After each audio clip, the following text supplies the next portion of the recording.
तो भाई Avengers Doomsday के सेट पर एक्टर्स की लड़ाई से लेकर डूम्सडे में डॉक्टर डूम के मिशन तक, डॉक्टर स्ट्रेंज के रिटर्न से लेकर स्पाइडरमैन ब्रांड न्यू डे की एक और कास्टिंग तक, और डेयरडेविल के सीजन 3 से लेकर फ्यूचर में कई सारे डेड सुपर हीरोज और विलन्स के रिटर्न के साथ साथ एक और नई एवेंजर्स मूवी की र्यूमर तक काफी सारी मेजर अपडेट्स हैं आज के इस कॉमिकास्ट 360 के एपिसोड में। तो भाई देर किस बात की, शुरू करते हैं आज का ये शो। हेलो गाइज, मेरा नाम है अभिषेक और आप देख रहे हैं nerdy insight and this is the Comicast 360 episode number 55। So let's begin the show.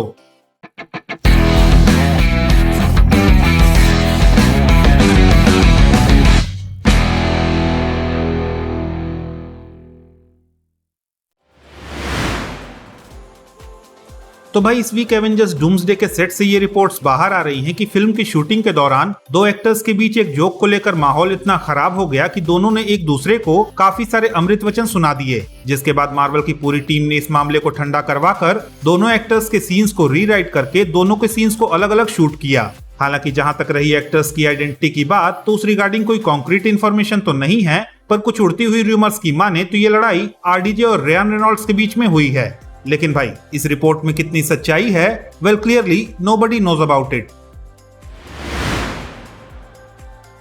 खैर, अब अगर डॉक्टर डूम की बात करें तो डेनियल आरपीके नाम के इंडस्ट्री इनसाइडर ने इस वीक ये रिपोर्ट किया है कि एवेंजर्स डूम्सडे में डॉक्टर डूम एक तरह से हीरो की तरह एक्ट करते हुए इनकर्जन्स को क्योर करने के लिए काम करता हुआ दिखेगा, जहां पे रिपोर्ट्स के अकॉर्डिंग वो उन कैरेक्टर्स के पीछे जाएगा जिनकी वजह से इनकर्जन स्टार्ट हुए हैं। इनफैक्ट भाई रूमर्स के अकॉर्डिंग उसका पहला टारगेट अपने क्रिस इवांस के वर्जन वाला कैप्टन अमेरिका होगा, जिसने इन्फिनिटी स्टोन्स को रिटर्न करते टाइम में पीछे रुककर पेगी कार्टर के साथ अपनी लाइफ को स्पेंड करने का डिसाइड किया था। और रिपोर्ट्स के अकॉर्डिंग यही वो पहला मोमेंट था जब एमसीयू में इनकर्जन स्टार्ट हुआ था।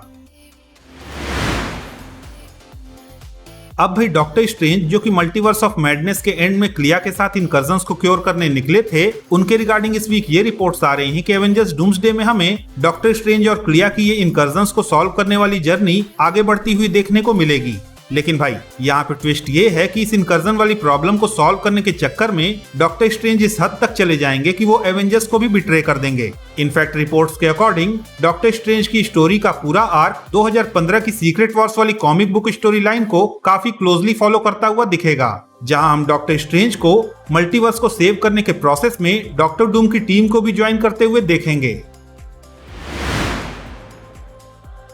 तो भाई अब अगर पोस्ट सीक्रेट वॉर्स वाले एरा की बात करें तो इस वीक द कॉस्मिक सर्कस नाम की वेबसाइट पे ये रिपोर्ट किया गया कि सीक्रेट वॉर्स से एमसीयू को एक सॉफ्ट रिबूट देने के बाद मार्वल कई सारे डेड सुपर हीरोज और विलेंस को वापस से एमसीयू में लाएगा। अब भाई जिस तरह से केविन फाइगी ने कुछ टाइम पहले ओजी एवेंजर्स को रिकास्ट करने की बात कही थी, वो अपने आप में ही सुपर हीरोज के रिटर्न को टीज कर रहा था। लेकिन अगर विलेंस की बात करें तो रेड स्कल से लेकर मिस्टीरियो और हेला से लेकर गौर तक जिस तरह से मार्वल ने कई सारे विलेंस को अंडर यूटिलाइज किया है, तो उसे देखते हुए it would be a great opportunity जहां मार्वल इन सारे आइकॉनिक विलेंस को वापस लाकर इनके साथ जस्टिस कर पाए।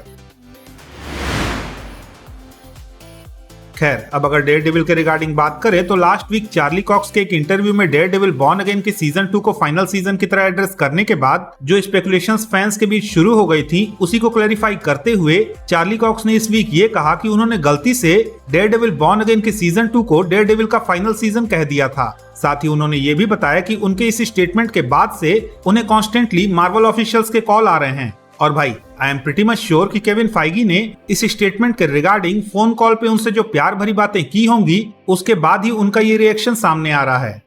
I'm joking! Mamma mia! हालांकि इस सारे बवाल के बीच कुछ लीक्स ऐसी भी आ रही हैं कि मार्वल डेयरडेविल के सीजन 3 को भी प्लान कर रहा है, जिसकी शूटिंग वो लोग मार्च 2026 से शुरू करने के प्लान में हैं। लेकिन भाई unlike rumours, I don't think कि ये third season Daredevil born again की स्टोरी लाइन का पार्ट होगा। खैर, अब अगर स्पाइडरमैन ब्रांड न्यू डे की बात करें तो कुछ रिपोर्ट्स के हिसाब से इस फिल्म के इवेंट्स नो वे होम के इवेंट्स के ऑलमोस्ट 3.5 साल बाद टेक प्लेस करेंगे, जहां फिल्म में just like fantastic four first steps montages के थ्रू हमें पीटर की इस 3.5 साल की जर्नी को दिखाया जाएगा। साथ ही इस वीक कुछ लीक्स्टर्स ने यह भी रिपोर्ट किया है कि इस फिल्म में हमें फ्लोरेंस प्यू की येलेना का कैरेक्टर भी देखने को मिलेगा। इनफैक्ट कुछ रिपोर्ट्स के अकॉर्डिंग ट्रेमेल टिलमैन, जिन्होंने सेवरेंस नाम की सीरीज में क्रिटिकली एक्लेम्ड परफॉर्मेंस दी थी, उन्हें भी फिल्म में कास्ट किया गया है। अब भाई भले ही एट प्रेजेंट मार्वल का पूरा फोकस डूम्सडे और सीक्रेट वॉर्स पे है, पर कुछ रूमर्स की माने तो मार्वल स्टूडियोज जजमेंट डे नाम के एक प्रोजेक्ट को भी डेवलप कर रहा है, जो कि मार्वल कॉमिक्स में एक ऐसा इवेंट है जिसमें लड़ाई शुरू तो होती है इटर्नल्स और एक्समैन के बीच, पर जल्द ही इस लड़ाई में मार्वल यूनिवर्स की सारी सुपर हीरो टीम्स उतर आती हैं, जिसके बाद जो एपिक लेवल का डिस्ट्रक्शन और केओस कॉमिक बुक की स्टोरी लाइन में हमें दिखा था, अगर वो हमें एक मार्वल मूवी में देखने को मिल जाए तो सच में मजा आ जाएगा। तो भाई दैट्स इट, ये थी इस वीक की कॉमिक बुक मूवी से रिलेटेड कुछ मेजर न्यूज एंड अपडेट्स। अगर आपको ये अपडेट्स पसंद आई तो प्लीज इस वीडियो को लाइक कीजिए, शेयर कीजिए, और हाँ, अगर आपके कुछ सजेशंस हैं तो please don't forget to comment, और जाते जाते प्लीज इस चैनल को सब्सक्राइब करना भी ना भूलें। तो मिलता हूं मैं आपसे अगली वीडियो में, तब तक के लिए have fun and enjoy the day.